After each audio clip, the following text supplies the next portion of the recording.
E com seus olhos fechados agora,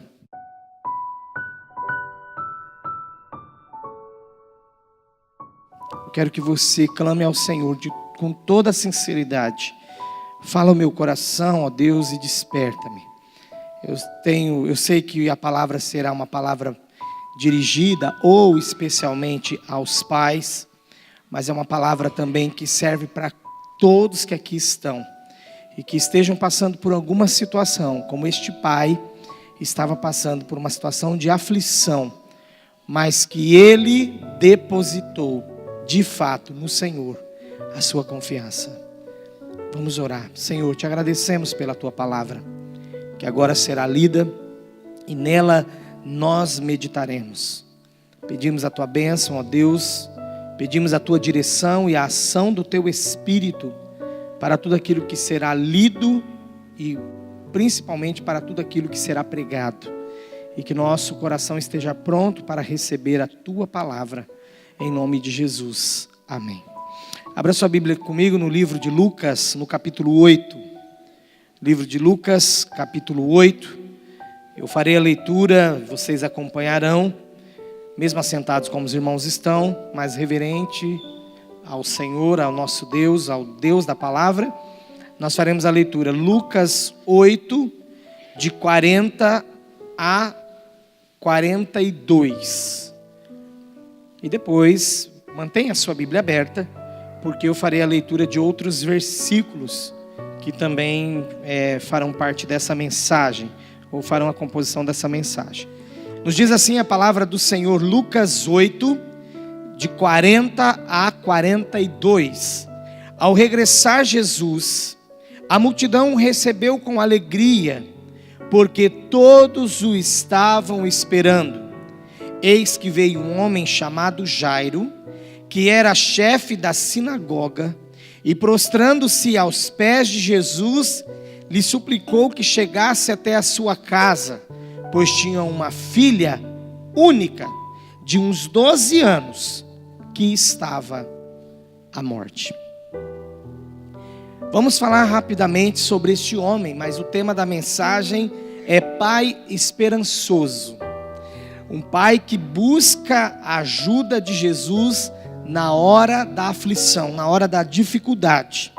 Jesus regressa, ele agora, porque o capítulo 8 todo você vai ver várias ações de Jesus, acalmou a tempestade, curou, libertou o endemoniado, e agora a multidão que ia sabendo dos fatos, alguém chegava na frente, falava os últimos relatos, os últimos acontecimentos, os últimos atos de Jesus. A multidão, diz a palavra, estava esperando por Jesus e recebeu Jesus com alegria, porque esta multidão, ou esse povo, eles tinham a esperança de que Jesus chegando, tudo iria mudar. Este pai chega, vai até Jesus, Jairo. A palavra diz que ele era chefe da sinagoga, então não era um homem que não conhecia a Deus, que não conhecia a lei, que não conhecia a sua palavra, porque muitas vezes nós nos perguntamos, quando estamos passando por algumas dificuldades, por que está acontecendo, se nós conhecemos a Deus, se nós andamos com Ele e se nós conhecemos a sua palavra.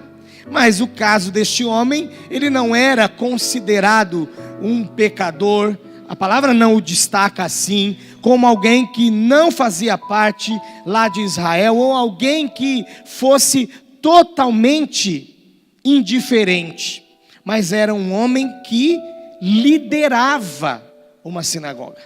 Era um homem que as pessoas vinham até ele nos momentos de dificuldade. E ele estava passando por dificuldade agora.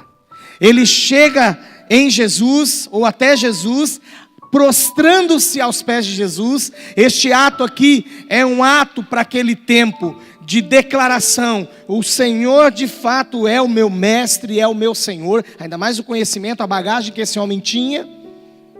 E nós muitas vezes não queremos nos humilhar, nem mesmo diante do Senhor. Ele chegou e se ajoelhou, prostrou-se aos pés de Jesus e suplicou que chegasse até a sua casa. Em Jesus ele via a única esperança, como única também era sua filha que ele estava perdendo. Uma menina de uns 12 anos, a palavra relata, e a narrativa é essa, que estava à morte. Pai que está aqui nessa noite, não sei se você já passou por isso, mas é algo que realmente toca o coração de um pai, é mexer com a saúde do filho. Aqui essa menina não estava com uma gripe, ela não estava com uma unha encravada, ou algo do tipo, que às vezes até você, pai, na irresponsabilidade diz para o filho, hoje o papai não vai te levar na igreja não, porque você está com o dedinho doendo. Essa menina estava à morte. Ela de fato não poderia ir até Jesus, talvez por precaução, talvez por causa de uma recomendação médica, que nós estamos lendo inclusive a narração de um médico, o médico amado, Lucas, mas o seu pai foi. O seu pai foi. A situação que aquela menina estava, já não era possível ela fazer nada por ela mesma, mas o seu pai fez. É neste momento que nós, pais, precisamos nos destacarmos. É nesse momento que nós precisamos nos levantar e entendermos pela própria palavra de Deus que por isso o Senhor colocou o homem como cabeça da mulher, não para mandar, não para fazê-la o que ele bem entender, porque ele é o mandatário da casa, mas acima de tudo, porque cabeça é aquele que age, é aquele que pensa acima de tudo, mas é aquele que age, é aquele que sai fazendo as coisas e resolvendo. E eu falei no início dessa mensagem, ou melhor, antes, até anunciando a mensagem, sobre a mudança dos valores e como as famílias são atacadas, não é verdade? Hoje. Mas, irmãos, tem muitos pais também hoje, dentro do seu papel de pai, deixando a desejar, porque não saem na linha de frente, não mais assumem a rédea da casa, no sentido de direção, porque você não está lidando com animal, né? Mas no sentido de direção, e simplesmente as coisas vão piorando e piorando e piorando. Esse pai, talvez nesse ponto ele falhou, deixou chegar a menina à morte, em estado de morte. Mas eu não vou julgá-lo não, porque por fim, cedo ou tarde, na minha ótica ou na sua ótica, cedo ou tarde, ele foi atrás de Jesus. Está cedo ainda? Vá atrás de Jesus. Já está tarde? Vá atrás de Jesus. É isso que Jairo nos ensina. É isso que essa palavra nessa noite quer nos passar. Como está a situação na sua casa, pai? A morte dessa menina é física, literalmente. Mas tem filho seu morto espiritualmente em casa? Ou quase à morte? Começa assim. Ai, pai, não quero ir mais na igreja. Você é filho, o pai te respeita. E vai deixando. Pode chegar numa situação como essa. Quase à morte. Tem filho na sua casa que está passando por outras questões e que isto pode trazer a morte? Então hoje é o dia de você se levantar e ir até Jesus. Não espera mais não, irmão. Não espera a coisa ficar feia. Não espera a coisa chegar ao ponto de morte ou quase morte para você se levantar. Deus está dando essa chance a nós pais aqui nesse sentido. Alguns pais não precisarão tomar nenhuma atitude, mas alguns pais talvez agora o Senhor está trazendo à sua memória, à sua mente, que você precisa investir mais no seu filho, na sua filha, nos seus filhos de um modo geral, porque a situação que eles estão vivendo, ou a forma como eles estão andando, ou no que eles andam se envolvendo, poderá levá-los um dia à morte. Ai, pastor, graças a Deus, meu filho é uma bênção. Viu aí, essas crianças, todas são uma bênção, né, irmãos? Glória a Deus pela educação que esses pais estão dando aos nossos pequenos, as pequenas aqui. Mas eu quero dizer que é daí para melhor que o seu filho tem que ser. Não se contente com menos. O seu filho, a sua filha, precisam a cada dia buscarem mais ao Senhor, crescer na graça e no conhecimento da sua palavra, consagrarem-se dia a dia ao Senhor e viver uma vida de santificação. Busque isso. Ainda é cedo? Busque isso. Já está meio complicado? Não desista, busque isso. Já está quase à morte? Não desista, busque isso. Há tempo. Essa menina não estava morta aqui, ela estava quase morta. Foi o momento que o pai se levantou e foi. Mas a esperança desse pai foi testada. A esperança ou a convicção desse pai foi testada. Será que de fato ele confiava em Jesus? Foi testada 2 vezes. A primeira vez, começa aqui a narrativa no versículo 43. Que Jesus já estava pronto para ir com ele para a sua casa, como ele havia pedido. Chega uma certa mulher, versículo 43. Chega uma certa mulher, porque enquanto Jesus ia à casa de Jairo, ao final do versículo 42, enquanto ele ia, as multidões o apertavam. Então, enquanto Jesus já estava indo, pelo pedido de Jairo, à sua casa, as multidões o apertavam. Aí no versículo 43, vem um teste. Porque certa mulher que havia 12 anos sofrendo de uma hemorragia, e a quem ninguém tinha podido curar, e que gastara com os médicos todos os seus haveres, palavra de um médico entre colchetes, veio por trás dele e lhe tocou na orla da veste, e logo se lhe estancou a hemorragia. Aí Jesus fez o que, igreja? Jesus parou. Olha o teste. Às vezes você vê alguém ser abençoado na sua frente, ou antes de você, e você fala, tanto que eu pedi, tanto que eu clamei, e já aconteceu na vida do outro, já aconteceu na vida do filho do outro, e na minha vida ainda não.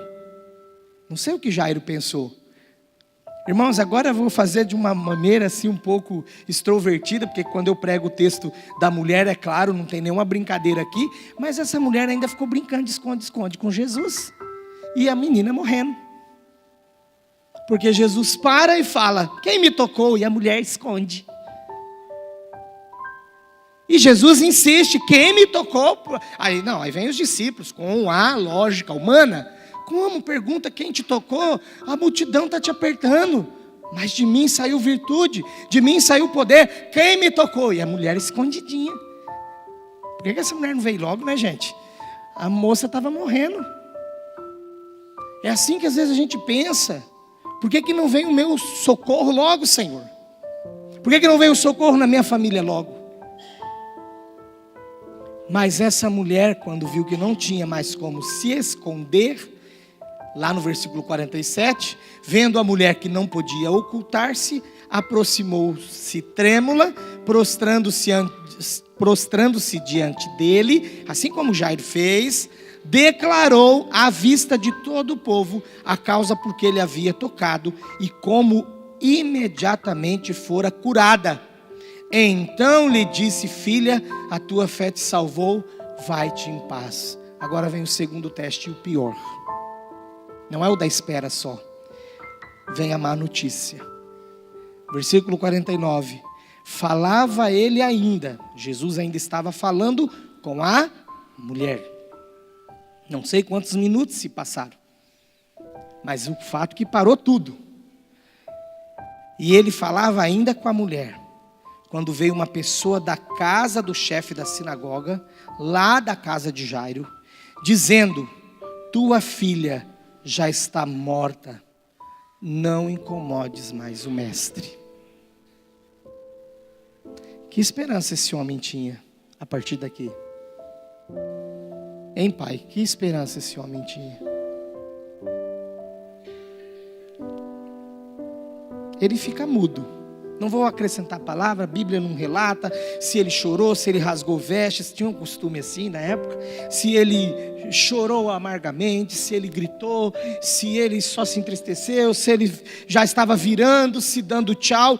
A Bíblia não fala, mas o fato é que Jesus intervém. Jesus chega e diz assim, quando ele ouviu o recado daquele homem que trouxe a má notícia. Ele disse para Jairo: não temas, crê somente e ela será salva. Essa é a palavra para você, pai, que pensa que o seu filho ou sua filha já está ou já estão quase mortos. Esta palavra para todos nós aqui nessa noite, que pensamos que alguma situação da nossa vida já está quase morta. Uma situação que é irremediável, uma situação que é difícil demais para nós, mas que Jesus virou para aquele homem e disse isso. É o mesmo Jesus que diz hoje para mim e para você: crê somente. Esse crer somente tem um peso muito grande, porque a razão vai dizer assim, olha, a razão vai dizer assim: creio no possível. Se eu olhar pela razão, eu só vou crer no que é possível. Se eu penso na minha saúde, se eu penso no dinheiro, eu só estou pensando no que é possível, no que eu tenho à vista. A experiência vai dizer, porque é um ditado popular: ninguém volta do túmulo. Aliás, tem um outro ditado: só não tem jeito para a morte. Isso é a experiência que diz. As emoções dizem assim: terrores da morte me assaltam, como o salmista, conhecedor também de Deus, lá em Salmo 55:4, estava dessa maneira, emocionalmente abalado e dizendo: a morte chegou, a morte me assalta, é o fim para mim. Mas, glória a Deus por esse mas Cristo diz: crê somente em mim, porque eu sou a tua única esperança. Jairo creu, irmãos, porque se ele não cresce, Jesus não iria até a sua casa. Uma das coisas que Deus respeita muito é a maneira como você quer se envolver com Ele. Aquele homem com certeza creu e continuou o convite. Então venha, Jesus, o Senhor está dizendo isso, eu creio, venha, vamos comigo. Aí o texto vai dizer, a partir do 51: tendo chegado a casa, a ninguém permitiu que entrasse com ele, com Jesus, senão Pedro, João, Tiago, e bem assim também o pai e a mãe da menina. Pai que aqui está, há uma força muito grande quando você se alia de verdade com a sua esposa, com a mãe nesse caso, porque Jesus só convidou os pais para entrarem, além destes 3 discípulos, Pedro, João e Tiago. Todos choravam e já pranteavam, mas ele disse, quando chega diante da cena, provavelmente já perto, próximo do corpo, ele diz assim: não choreis, ela não está morta, mas ela dorme. Olha o versículo 53, e riam-se dele, porque sabiam que ela estava morta. Já riram de você? Quando você disse que algo na sua vida iria mudar? Já riram de você quando você disse que o seu filho seria uma bênção? Já riram de você quando você disse que aquela situação iria mudar na sua vida? Então, bem-vindo ao time de Jesus, porque riram dele. As pessoas falam: eu não gosto de desaforo, pastor. Um pastor disse um dia, acho que eu já falei isso aqui, que um membro chegou nele, um membro da igreja, e disse: pastor, o senhor sabe que eu sou um membro zeloso, engrossando a voz, né? Claro, impostando a voz, eu sou isso, eu sou aquilo. Ele falou toda a ficha técnica dele como um membro que provavelmente no final do ano poderia mesmo ganhar uma estrelinha. E ele disse assim: mas tem um defeito, pastor, eu tenho um defeito. Aí o pastor já começou a coçar a cabeça. Nossa, o cara era tão bom, já tem defeito? E ele disse: o meu defeito é que eu não levo desaforo para casa. Aí o pastor olhou para ele e disse assim: meu irmão, você precisa aprender com Jesus, porque ele foi injuriado, maltratado, ele levou desaforo para o céu, e o céu é melhor do que a minha casa e a tua casa. Então continua se humilhando diante da potente mão do Senhor, que a seu tempo Ele vai te exaltar. Aqui como pessoas que dizem: riram de mim, não aceito, eu vou me manifestar, vou falar. Riram de Jesus. da sua declaração. Então, rirão, por certo, da nossa fé. Rirão daqueles que dizem que o Brasil tem jeito. Rirão daqueles que, por certo, dizem que a sua situação tem jeito. Mas Jesus não se importou com isso. Ele não chamou a atenção da multidão. Ele não fez nenhuma observação. Ele tomou a menina pela mão e disse em voz alta, versículo 54, menina, levanta-te. A palavra diz que voltou-lhe o espírito, ela imediatamente se levantou e ele mandou que já dessem algo de comer. Aí todo mundo ficou maravilhado, mas primeiramente seus pais, versículo 56, seus pais ficaram maravilhados, mas ele lhes advertiu que a ninguém contassem o que havia acontecido, porque Jesus, na verdade, ele não queria seguidores apenas por causa dos milagres, seguidores que só pensassem em pão, em comida, em algo que ele pudesse fazer, pessoas que depois trouxessem filas e filas de pessoas mortas para ele ressuscitar, mas o que Jesus de fato queria eram pessoas que andassem com ele por causa dele, do que ele é, e não por aquilo que ele possa fazer. Todas as vezes que Jesus pede para não mencionar que ele havia feito algo, ou é por isso que eu acabei de declarar, porque ele não queria seguidores por segundas intenções, ou porque em algumas vezes ele declarava, porque não chegou a minha hora, e ele não queria chamar mais a atenção dos líderes religiosos sobre ele, para não antecipar o processo da crucificação. Mas tirando essa parte histórica agora, eu quero voltar e meditar com você na esperança desse pai. Uma esperança forte. Uma filha quase à morte. Que no meio do caminho, Jesus é parado e atende uma outra pessoa. Atende um outro pedido. Que às vezes eu e você já pensamos assim: o meu pedido ficou para trás. A minha situação, pronto, não vai ser resolvida mais. Resolveu o daquele primeiro e o meu não. Depois, o pior teste foi a declaração daquele que chega da sua casa e fala: tua filha está morta, e disse ainda: não incomodes mais o mestre. É engraçado isso, para não dizer triste. Nós gostamos de colocar ponto final, onde para Jesus ainda chegou apenas na vírgula. Nós gostamos de dar a última sentença, onde Jesus ainda disse que tem jeito. Ou seja, nós condenamos a nossa própria situação, onde Jesus diz que tem jeito. Os meus pais viveram isso no passado, há quase 44 anos, quando eu nasci. Agora todo mundo sabe minha idade. E naquele tempo a medicina não tinha nada a ver com o que a gente tem hoje. Mesmo alguém que morasse em São Paulo, no Rio de Janeiro, nas grandes cidades. Mas eu morava numa pequena cidade, quase divisa com Mato Grosso do Sul.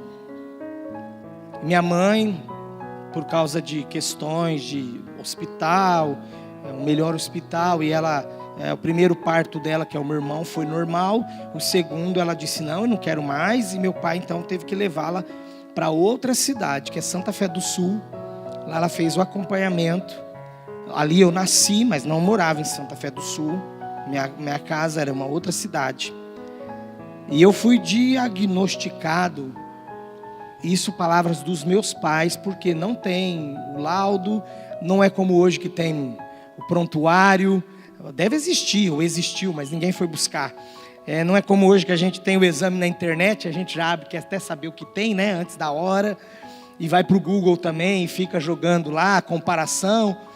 Não tinha nada disso, meus irmãos. O fato é que eu fui diagnosticado, segundo os meus pais, com uma infecção sanguínea, e que veio da parte da minha mãe. E fica aquela confusão, se é porque eu nasci com o mesmo RH da minha mãe, ou se é porque eu adquiri algo da minha mãe. E ficou isso no ar. Eu fiquei mais de 40 dias internado na cidade, a minha mãe e meu pai em outra cidade. Os que estão há mais tempo aqui na igreja já conhecem essa história, mas eu quero repetir porque vai servir para alguém. E eles recebiam as notícias de como eu estava através do programa do pastor da Igreja Batista lá em Santa Fé, que me visitava e dizia pelo rádio, na hora do almoço, como estava a minha situação. Eu fiquei mais de 40 dias internado. Na verdade, eu nasci com o problema e eu fui dado à minha mãe como: leve para casa e espere ele morrer. A minha mãe levou. Chegando lá, eu tive uma crise quando me levaram para um hospital, mesmo que um pequeno hospital, mas era na mesma cidade que eu morava. O médico falou a mesma palavra, deu o mesmo diagnóstico para minha mãe, que a minha situação não tinha jeito. É uma infecção que não tem retorno mais, a não ser que a gente leve ele para São Paulo e faça uma transfusão de sangue. Que é isso? Minha mãe lá do meio do sítio, que é isso? Ele disse para a senhora ver, vocês nem sabem o que é. É algo difícil, é algo impossível. Meu bisavô, um servo de Deus, plantador de igrejas, um homem que foi alfabetizado na Bíblia e pela Bíblia. Ele disse assim: hoje eu recebi o meu salário. Ele era aposentado, claro, bisavô. Ele disse: eu recebi meu salário e eu vou levá-lo. Ele chegou lá no ponto de táxi, o taxista viu o desespero dele, olhou para ele e pediu exatamente o único dinheiro que ele tinha para levar-me e já voltar com ele. E ele ainda corria o risco de chegar lá e o hospital não me aceitar. Mas ele me contava, conheci meu bisavô, quando ele faleceu, já era adolescente. E ele disse para mim que ele me colocou num travesseiro e falou para o taxista numa Brasília. Era o carro mais veloz que tinha na minha cidade. Uma Brasília. Na sua também, vai, é 74. Eu estou falando de 1974. E aí, o pessoal riu porque a cidade é pequena. E aí, meu bisavô conta que aquele homem fez tudo o que a Brasília poderia para chegar logo em Santa Fé do Sul. E ele chegou e ele literalmente prostrou-se naquela médica. Ela é viva até hoje. E disse para ela: doutora, atenda o meu bisneto. Mas o senhor Antônio, eu falei para sua neta que ele não tem solução, mas interna ele, faz alguma coisa por ele. Ela disse: tudo bem. Enquanto isso, a minha mãe estava em casa. É uma casa no fundo da casa da minha avó. Eles moraram lá no início do casamento, meus pais. E aí a minha avó foi lá e a minha mãe em prantos e chorando. E a minha avó disse assim: olha, você só tem uma saída. Consagra-o ao Senhor. Pai, olha a diferença. Talvez é isso que você não fez ainda. Ou não fez. E que você faça, ainda há tempo. Consagra-o ao Senhor. Faz como Ana. Diz para o Senhor que se ele sobreviver, você o entregará para ser usado por Deus. A minha mãe, naquele pronto desespero, ela disse que respirou fundo e disse: mãe, é verdade, porque ele pertence ao Senhor. Ele é a herança do Senhor. Aí minha mãe se prostrou ali com a minha avó, batista, viu gente? Porque a gente pensa assim: nossa, que igreja que elas eram. Batista. E ela orou e disse: Senhor, eu entrego o meu filho ao Senhor. Se ele sobreviver, se ele viver, ele será usado por ti. Eu consagro ao Senhor e tal. Levantou-se. Meu bisavô chegou com a notícia de que tinham me internado e que agora iniciaria um processo demorado de um tratamento, como esses processos que houveram aqui, enquanto Jairo esperava pelo Senhor. Aí, saí de lá depois de 40 dias, e a médica disse mais um negócio. Ele tomou uma carga de remédios que talvez ele não tomaria na vida toda. Então a senhora aguarde que quando ele tiver por volta de 12 a 15 anos, ele facilmente quebrará os ossos se ele não ficar aleijado. E provavelmente ele não terá com 15 anos nenhum dente na sua boca. A minha mãe disse que falou: o Deus que eu creio faz a obra por completo. Está faltando isso hoje também, irmãos, pessoas que creem assim. A gente fala, se Deus fizer até aqui, tá bom. Peça para que Ele faça completo. Ela veio embora. E hoje, enquanto eu estava no meu quarto, orando e pensando nessa palavra, depois quando cheguei na igreja novamente, orando, mas lá na minha casa, eu me lembrei que com 12 anos veio uma prova.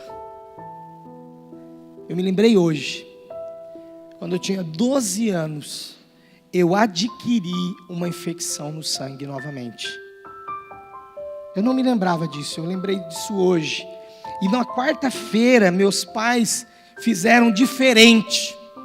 Eu não podia ir. Eu me lembro dessas dores. Eu senti umas dores muito fortes nas pernas. E eu não conseguia levantar. Como se as minhas pernas não fossem funcionar novamente. Olha. Parece que é o que a mulher falou, né? Mas os meus pais, agora eu estou entendendo o que eles fizeram. Eles fizeram como Jairo. Eles me deixaram lá, impossibilitado de ir, mas eles foram à igreja. Ai, pastor, a igreja. E oraram por mim. E contaram a minha situação. E eu estava triste na minha casa. E eu me lembrei hoje também, sozinho, eu orei: Senhor, a única coisa que eu te peço é que eu pensei mesmo, irmãos, que eu fosse ficar aleijado. Que eu não fique aleijado, porque eu quero te servir. Foi a minha oração. Aí, eu não sabia da médica. Estou dizendo que é o sintoma que eu tinha. Eu não sabia dessas declarações. A minha mãe também não se lembrava. Ela foi contando aos poucos a minha história. E aí, quando eu estava em casa, triste, não pelas dores, mas porque eu não fui à igreja, eu ouvi os irmãos conversando. E eu pensei: nossa, é o irmão tal, é a irmã tal, eles estão chegando na minha casa. Eles vieram com o meu pai e oraram por mim. Irmãos, eu fui curado. Essa é a parte, eu não vou falar tudo aqui e tal. Agora, o outro passo foi com 15 anos. Mas não aconteceu nada não. Só foi uma confirmação de Deus. Eu entrei numa empresa e registrado aos 15 anos já, comecei meu registro com 14 anos. E eu registrado, o dono daquele escritório de contabilidade disse assim: olha, eu fiz um convênio odontológico e todos têm o direito de fazer um raio-x, uma limpeza gratuita. E ele fez lá uma escala e foi liberando a gente. Uma novidade naquela época isso, né? 1989. E a gente foi para aquele consultório lá na 15 de novembro. Eu me lembro até hoje onde era aquele consultório. E chegando lá, eles fizeram uma limpeza. E ela disse: agora eu vou fazer um raio-x para ver se você precisa de algum outro tratamento, um canal, algo mais profundo. E ela disse assim, quando ela pegou o raio-x: você tem dente para o resto da sua vida. Aí eu cheguei em casa e falei para minha mãe, contente, eu não sabia da história do meu nascimento. Eu disse para minha mãe assim: mãe, eu saí lá de um lugar, de um convênio, e a mulher falou isso para mim.